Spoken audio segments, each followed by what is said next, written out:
getting my W-2 and just being like, whoa. My mother was a social worker with a master's degree that retired making $65,000 a year. You understand what I'm saying? I'm like, whoa. And then I just got back on the phone.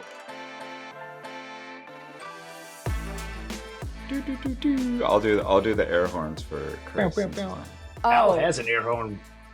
It's already going to be a rule, so it's somewhere. I have my kids' buzzer things. I can get that out. Daniel, did you know about the DJ air horn noise that we make? I heard it on one of your BDO show things that y'all did. So yeah, kind of cool. Who does that anyways? I'll have to do it for my phone. I lost the buzzer though. It's somewhere in my car, but I can bring it for mobile. I thought we left it in the studio. I was about to message them and be like, "Can you mail us our buzzer? Because I miss it." I didn't realize. Closing date updated to 5/24. That's good for the boys. There you go. Hey everyone, welcome back to the BDO Show, a podcast for passionate BDOs wanting to level up their game with advice and story from battle-tested BDOs. I'm your co-host, Emily Detor, and today I am here with Brian Kroge, Alan Peterson, and two surprise guests, Jared Johnson and Daniel Park. Before we go ahead and get into the episode, I always want to remind everybody to like, subscribe, share with your friends, and hey, if you want to be a host, you're going to have to beg and in the email. Just keep hitting these guys up. They'll get you on at some point. Okay, BDOs, it's story time. And no, I am not talking about the time Sterling tried to finance a zoo. You'll have to go back to episode 3 for that. I'm talking about the story that your borrower has in their head, and they may need that extra boost to finally get it onto paper. Rapid Business Plans is a known and trusted partner that can help them do just that. Whether your borrowers are working towards acquiring a business, starting one up, or expanding and making moves, within just a few short days, Rapid Business Plans will deliver powerful, fast, SBA and USDA ready business plans with projections and assumptions. If they need an export business plan for an ITL loan or a feasibility study, they have you covered there too. We know this process is not a walk in the park, or should I say zoo. Let the Rapid Business Plans team take some of the wild out of the process so that your borrower's vision and passions can come to life. For more information or to get acquainted, email Bethany McClellan at bethany@rapidbusinessplans.com or click the link in the show notes. All right, everybody. So before we get into today's episode, I do want our surprise guests to give us a little bit of background on who they are and how they became a BDO and kind of what drove them to, if there was a career switch or if they were a BDO from the jump. So I'll go ahead and start with Jared.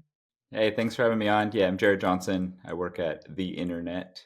I think I created the internet like Al Gore or something. I don't remember, but anyways, yeah. So let's see. So your question was if we've always been a BDO. Oh, and where do you? So you work at the internet. How long have you been a BDO first, and then? Been a BDO in SBA about almost 17 years. Wow. So definitely. Yeah. And then I've been at. Ryan.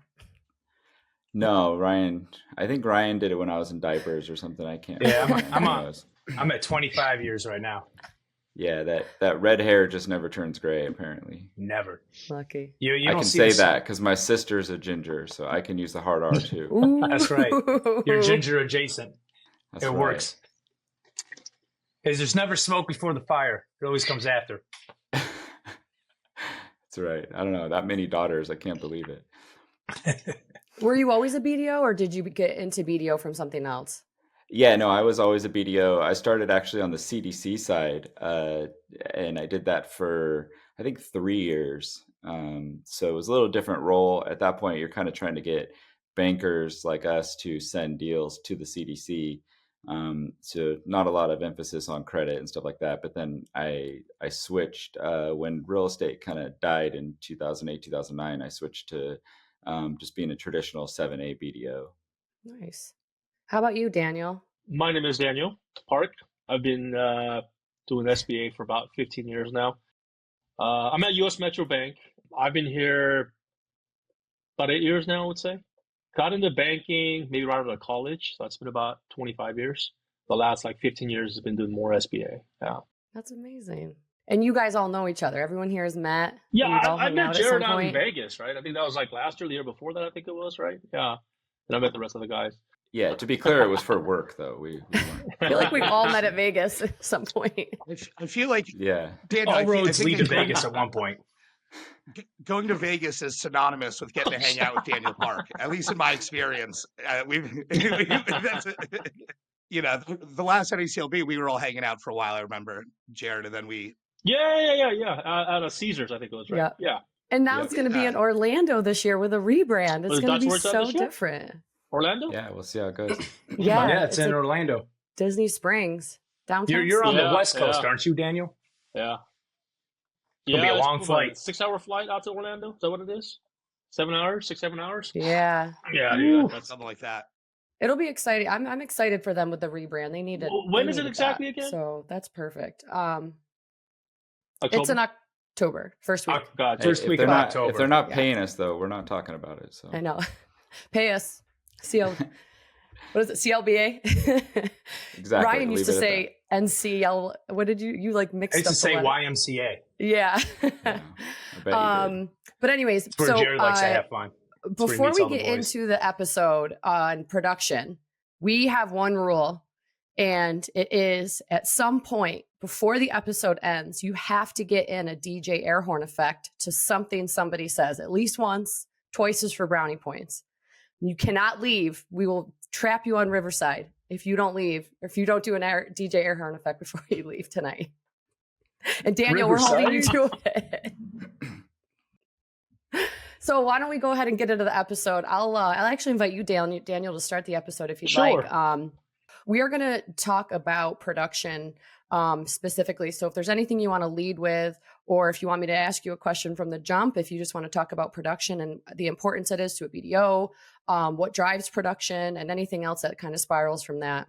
To me, I think production is everything, right? That's what we're here for. We're here to, help, fellow business owners, but at the same time, we're here to make money as well, right? I mean, this isn't no charity, right? For me, at least, I think my driving factor is just my passion for what I do. And I've been doing this for 20 plus years now. But yeah, that's basically what it is. You gotta have that passion. Yeah. What about you, Jared? Yeah, I mean, production in general. I mean, I think for me, it's more of like a competitiveness. I like to try to be the best, and once I got there, now I'm just trying to stay there. So I think it's just fun to try to do more each year.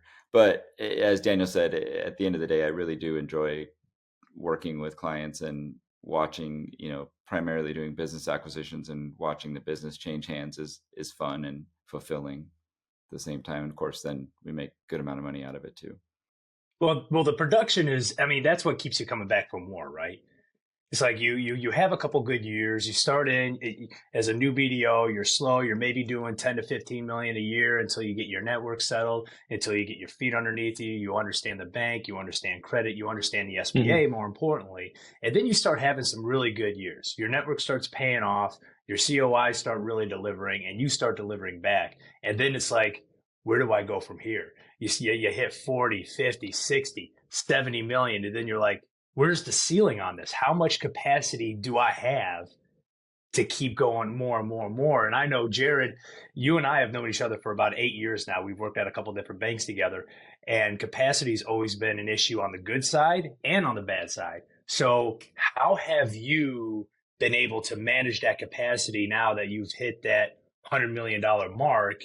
Because I'm already at 40 million year to date, right? So what am I going to do in another 6 months where I'm just like fried? How do you hit that $100 million mark without losing your mind? I'm looking for it because I lost it, but no, I think, and I mean, to your point, I mean, you and I have worked together for a long time, and honestly, I think part of the what keeps you going and keeps you motivated is working with people that are fun. Like working with you and Alan, it definitely keeps me going.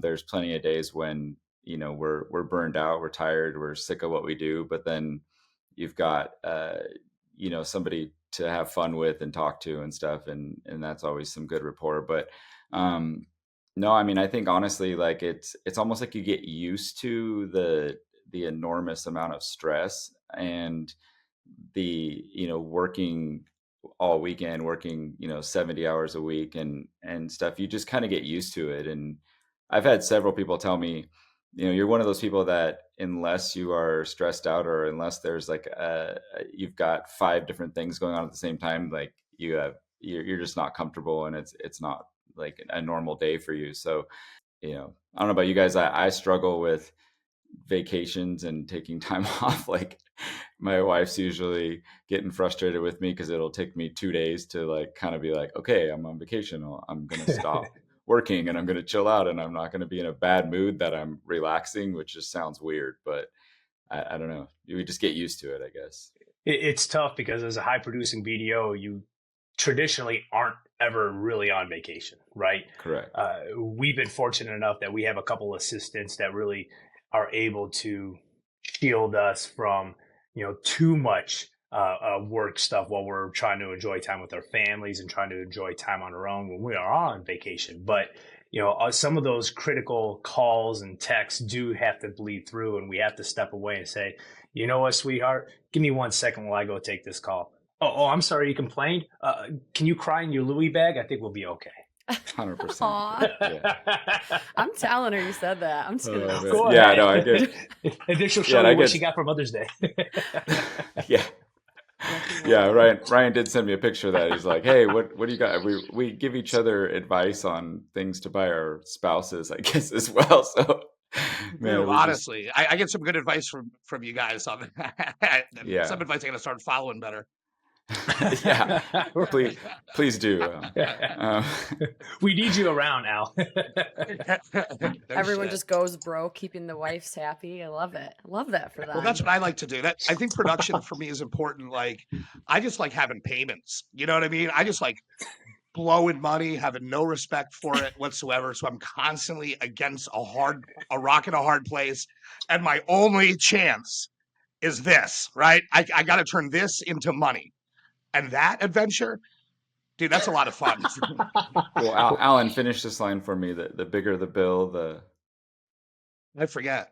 the harder the you thrill. ball. Come on. Oh, the harder you ball. Yeah, remember? You don't remember? Well, I forget which rapper said that, but they literally like, it's like put yourself in a position where you have to dig out of it, but That's which it. we do not do and we do not recommend, but that's kind of I'm joking around a little bit, but I think it's fun to be around other guys that do it. And I remember, like, Daniel, I brought this up to you before, but I remember, like, when I first met you, I knew who you were just from the internet, and like I was like, dude, how do you do this? What do you like? What's your advice? And I was like, my first year in, like, whatever. Oh, yeah. On the bank side, because I was a loan broker for years, right? And I just remember thinking how cool it was that you were like, well, dude, like, are you getting your loans approved? I'm like, yeah.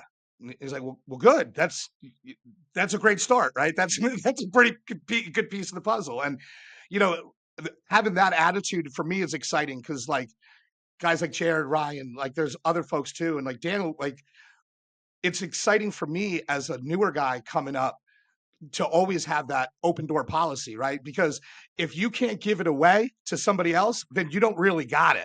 You know what I mean? And the people I know that really got it are quick to give it away. And I try to do that even with some guys that I kind of look after and mentor a little bit too. And for me, that's what the production really is about. It's just about continuing to prove that I got it, What about everybody's first big years? I guess, Daniel, why don't we start with you? Like, what was your production like? Tell us all about your first time. Was it sweet? Were you disappointed? Let us know, Daniel. No, you know what? I didn't realize how much the IRS takes for that.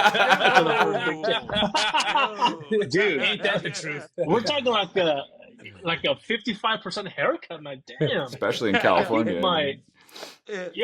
Come to Texas. It's brutal. I think I did my first 100 million. I think it was COVID, right? 2020 or 21, right around there. And yeah, I did quite a bit. Yeah, I mean, I think I did a lot of it. My what I took home versus what I was expecting was the difference of night and day. But that once you break that $100 million mark for the first time, you got to go back at it again the year after and try to chase that again, right? And that's basically what you do. You're trying to be yourself every year, be a better version of yourself every year. So that's what's driving me, Yeah. the last 3 years have been really good for me. This year, I think right around at 36, 37. So we'll see how this ends up. But yeah, you always want to at least be better than what you did last year. That's kind of like my own little. How busy were you doing 100 million, especially during COVID, It with was, nothing to do? yeah, during COVID, it wasn't as bad because there's not much going on, right? And then at least for me, I think I'm pretty good at delegating, right? So I've got a couple underwriters and loan closers that I give a lot of my stuff to. So they're out there spreading numbers. I mean, I'll spread it initially, and if it's like it's a live deal, then I'll hand it over. But yeah, I try to delegate as much as I can. That's really how you free yourself up to take on more deals. Hey Daniel, when you hit the first time you did 100 million, did you kind of like feel that you got to do it again or it didn't count? Like I kind of feel like that's how I because feel. all free money back then. No. I just kind of feel like if you do it once, then people are like, "Wow, that was crazy." But if you do it twice, then people are like, "You're really good at this." Like maybe it wasn't a fluke. And then I kind of feel like you do it 3 or 4 times, and then they're just like, "Man, like I don't can't compete." Yeah, it's like running a race and coming in first. It's like I got to do that again. Have to. 100%. Yeah, but consistently doing it is impressive. That's the hard part, man. But you've kind of have this really high benchmark that you set for yourself, right, from the previous year. So now you got to try to chase that every year. Yeah, that's basically what I try to do is that try to break that $100 million mark every year. So far it's been pretty good, but this year's a little more challenging than the 2 previous years, I would say. So we'll see how this ends up. Yeah. What about you, Jared? How was your first big year, and when was it? How was it? I mean, last year I did 105 million and just all 7A. So that was the most I've ever done. I think before that I did price in the 60s at one point, but it's kind of just progressively gotten to be more and more for probably like 11 years. But yeah, that was the biggest that I've done. And I don't know necessarily like, I feel like a lot of it has to do with staying at the same organization, and then stuff starts to kind of roll, where you're getting stuff that spills over from the year before, and then also you just kind of get used to the process. I mean, we've always had deals that fall out, right? So kind of the more you've got in there and the more that it's building, then it just kind of keeps adding on top of each other, and then by the time you get to year 2, 3, 4, then it's just like repetition, and you've kind of built those building blocks. So like I remember, Alan, when you started last year, you were kind of like, I'm going to come in and do 100 million, and I'm like, man, I want you to, but I was like, but I need you to understand, like it takes at least like 18 months, 2 years before you kind of have that pipeline that if a $3 million deal falls out, it's like, oh, that's okay, I just put another one in, like Right. whereas when you're starting out, if one falls out, then you're frustrated, and you and I've had a lot of kind of conversations about that. You call freaking out one night, and I'm like, chill out, dude, you're gonna be all right, like you got this. Yeah, no, that's definitely true. And it was this past March, I had like a bunch of stuff, just everything went sideways, and Jared's like, dude, if it's really bad, you can borrow from your 401k. Just go get some deals done, man. Quit crying about it. Like, I don't like, like get out there and get it done. It's just about, like Jared said, build up that pipeline, build up that network. And once it starts rolling, then the hard part comes. You got to deliver.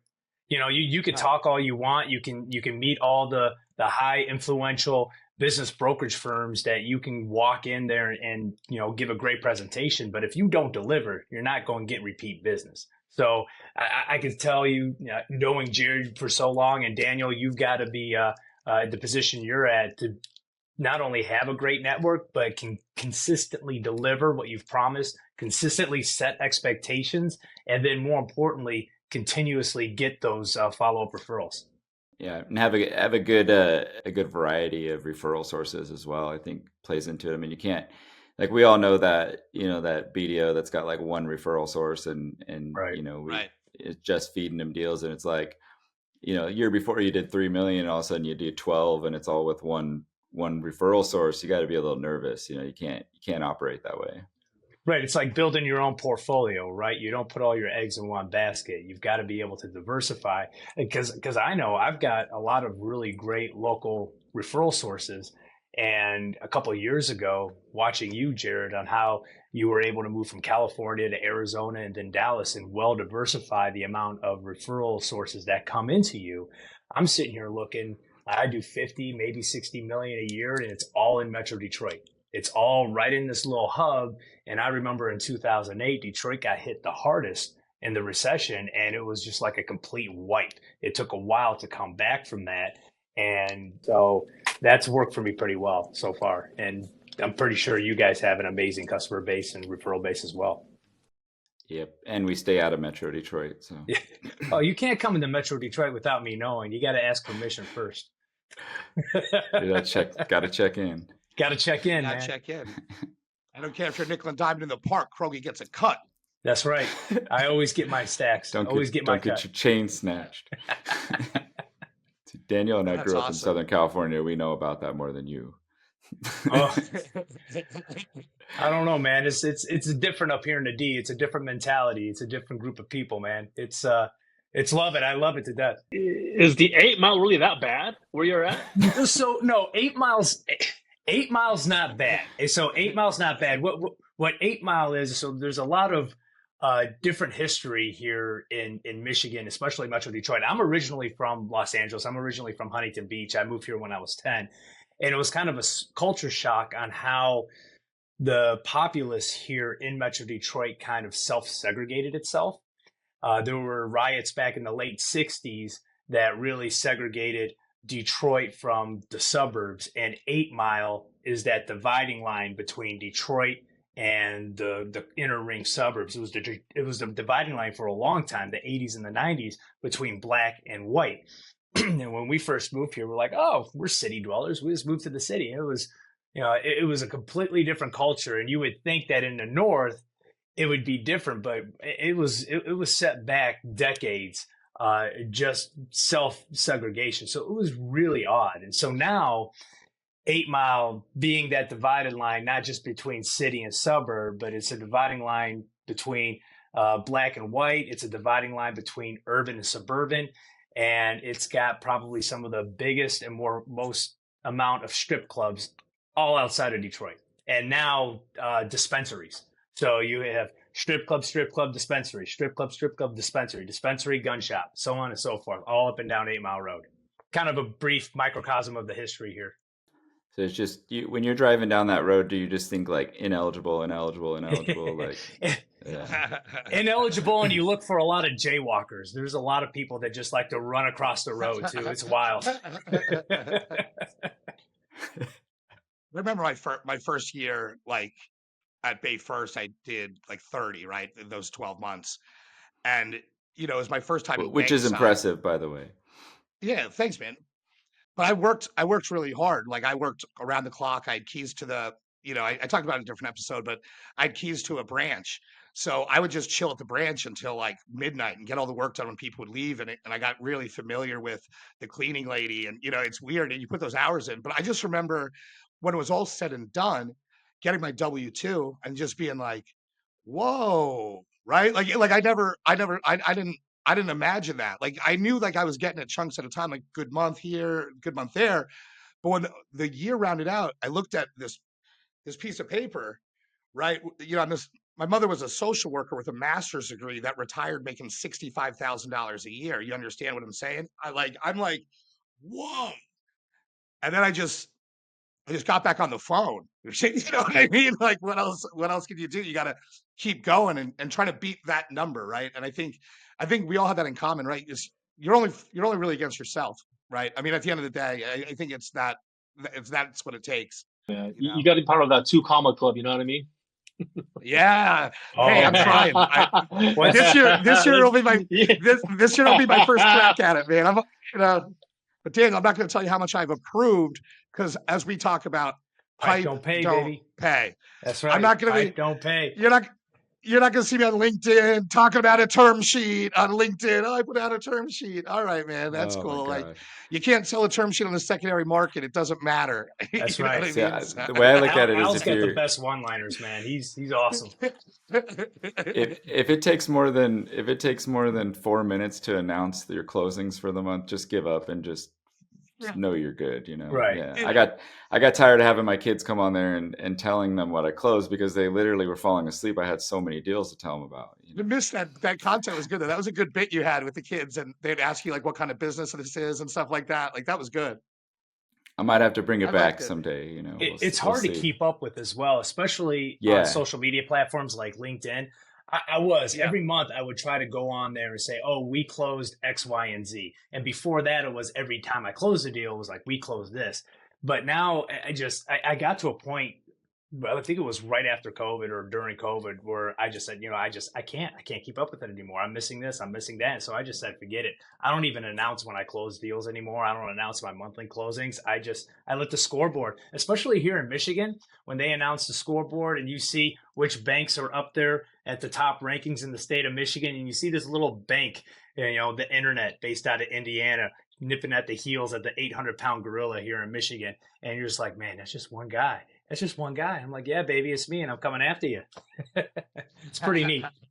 Yeah, I think with your question earlier, I was actually thinking about a little bit more like the first time I kind of like produced or like what kind of maybe turned a little bit of a switch with me. Like I've always been extremely competitive and wanted to be good. And then of course I've always kind of like I didn't grow up with much. So it was like I wanted to have an opportunity to make money and you kind of see it that way. But I also in 2009, I think it was, I was I got divorced. I was like going through a child custody battle, like all this stuff. So I didn't have a choice. Like I had to make money and I had to work.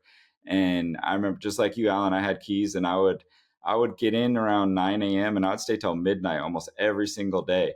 And like it was just became normal, right? I didn't have anything else to Yeah. do. I didn't have money. I barely had clothes. Like I had nothing, So I sat there and said, I got to dig myself out of this hole. It's no one's fault except my own. Like I gotta dig out. And so I would sit there and work. And yeah, same thing. Like, I would scare the cleaning lady or she would scare me like almost every night. She used to scare me. Yeah. Yeah. She's like bringing You're me sitting coffee. there and then they come walking across and like we Yeah, both like- cut. Like, then it turned into, hey, Jerry. And I'm like, hey, what's up? Like when she'd come walking in. But yeah, it was wild, man. Yeah. Yeah. Rolling Yeah. out of there at 1 o'clock in the morning. And it's like, now working from home, I just walk down the hall and go to bed at 2 a.m. It's like, Right. it's still, Right. you just never really stop from that point. So it's like, 14, 15 years of grinding and doing it, it Competitive just is becomes fun, normal. when the environment is right. But Right. I know I worked at a large corporation for many years and it was highly competitive, but it was competitive in a very toxic way. It was management, when you strap a whole bunch of BDOs in the same bank in the same market, you've got management kind of pitting the BDOs against each other. That's great that you closed 50, 60 million last year, heck, 75, but what have you done for me lately? What's your numbers going to be this year? Because this person who did 10 million next year is already at 10. So what are you going to do? And you're constantly bumping into each other with referral sources. It can create a very toxic environment. So Daniel or Jared, if you guys want to talk about how good competition at good financial institutions can kind of breed some serious success. I think, yeah, and you kind of hit on it. It's almost like if it's internal or if it's your friends, right? Like there's BDOs out there that we won't name them, but we don't like them, right? I mean, it's just kind of how it is, and for various reasons. For me, it's kind of more of like I like to see people do well. I like to see people be successful, but it's even easier when they're your friends. They're respectful. They're kind of doing it for the right reasons. And so like you had brought up earlier with LinkedIn, I remember I very rarely would get on there, would very rarely post. And I started seeing people say like, oh, this month I closed, 2 deals here and there. And like, everybody's commenting like, that's great. I'm going to send you some deals. And I'm like, wait a minute. Like, that's all they're doing. Like, okay, hold on a second. And I remember I made a post and I said, I'm sorry I don't come on here very often, but I've been too busy closing this, and listed like 40 deals or something like that. And it was like, And it was a little snarky, but I mean, if you know me, that's just kind of how I am. I really, honestly, just trying to be funny and tease people. I But like it though. yeah, I like it though, dude. Yeah, man. Like, seeing when us, like, yeah. I mean, It's I'm not cocky if you stoked. can back it up, man. 100%. Yeah. 100%. when I go on LinkedIn and I see confident. Justin, That's when right. when I'm on LinkedIn and I see just in time for the weekend, just funded $2.4 million, LFG, flame emoji, Daniel Park. Every single time you will see Alan Peterson likes this. Every single Yes, time. sir. And you didn't have to pay somebody 3% to do it, right? No, Ooh. Give me some Shots points. fired. Not even here Did to everybody get their protect. DJ air horn noise in yet? Because now's the time. Oh, that would be the time right there. They're not even here to defend themselves Oh, my to speak God, up they're for this gonna- tragedy. They are going to bring this up next episode. In about 40 Oh. minutes, they're going to bring this up because it's going to get back. Oh, we all hit Austin right away. I wanted to hit that. I wanted to bring it up this episode, but got you. found out they wouldn't be here. That's awesome. Their backs I'll beat turned. you to it, They're in just like the meetings number right at the end now, of and the we're year. just sitting here talking Woo. crap. They Oh, would do man. it to us, if I'm being honest. Oh, absolutely. Absolutely. And it's like Jared said, the friendly competition we have here at the internet is awesome. We really do support each other. We talk each other up when we hit big deals, big months of closing. And heck, even when we bump heads with each other, it's very amicable. I've run into brokers that are loyal to Jared, and hey, that's his guy, that they're on the sales side. That's okay. I've got my buyer and we work really well. Jared has gone up on the phone with his referral source, said, dude, you're working with Ryan. He's going to be awesome. He's going to get the deal closed, just like I would. And when that deal is done, that's a seller listing broker goes right back to Jared, just like I know she would, or with Alan. That's working in a very good environment. That's working with very professional BDOs that aren't going to try to pull your referral source from underneath you. That's awesome. Here's good advice. If you're at a shop and you're a newer BDO and you're trying to build your book, and you've got like some senior folks that look out for you, they give you advice, put you on game. This is as easy as it is. Hey, are you working with my bank yet?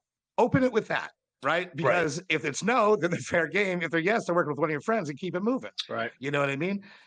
Daniel, you're always with a gang of guys when I see you out and about. Are they like? Is there a big team at U.S. Metro Bank, or are they just all friends from yours all over the place? They're just other bankers, yeah. So none of those. That's guys just his entourage. That's his yeah, team. yeah, exactly. Right. You stay with an entourage, bro. Whenever I see you Yeah, out and I about, do. you always got a bunch of dudes with you. Yep, that is my core group of guy Totally. friends. But yeah, these guys they're are all- all from different banks. Yeah. They're all different banks, and you guys all work, the same deal, right? Yeah. We respect our territory. We don't really sit there and, fight over brokers. You know what I mean? But bringing up competition, I think it's good to have some sort of an internal competition with some of your peers. I remember my very first year I did $100 million. The president of the bank pulled me and said, "Hey, look, great job.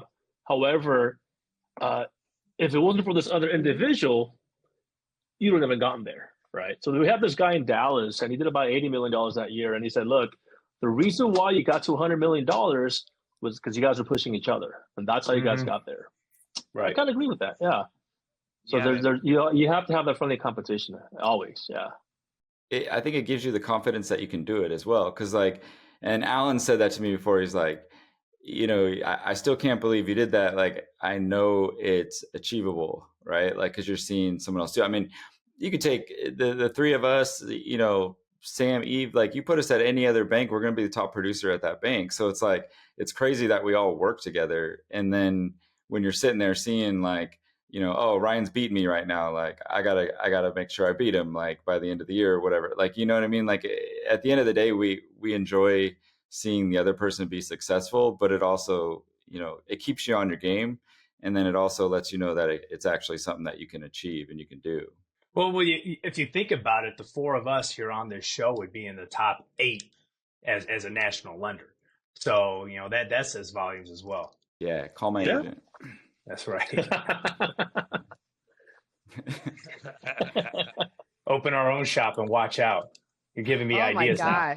That would be, but you guys would be the mayors of Banana Land, 100%. 350, 400 million. The easily. mayors. Just between 4 BDOs, like no problem. And plus, it'd be like so much more efficient. It would probably be 20% more profitable. Actually, I know Absolutely. because I did a complete study on it once. This cowboy hat is full of secrets. Hey, Well, $2 they actually bills. do. In Dallas, they do have the rule that for every gallon of hat, you need to be able to verify $10 million in production. So that's a true 10-gallon hat that we can verify. I've seen the Encino report. That is not hot talk.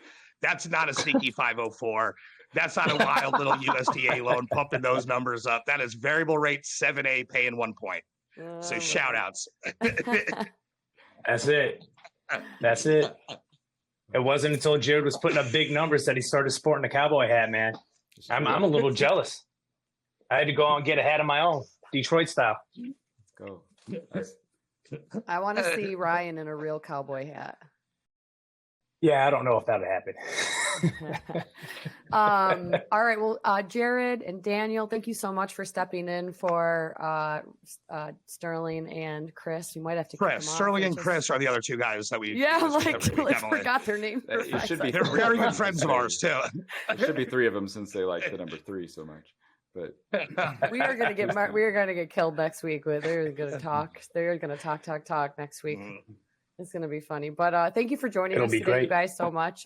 We always look forward to having surprise guests. And for everybody who listened in today, thank you so much for taking the time to spend with us. And if you have any other suggestions or topics you want to see talked about, go ahead and shoot those over to the BDO show at gmail.com. And we will see you next week.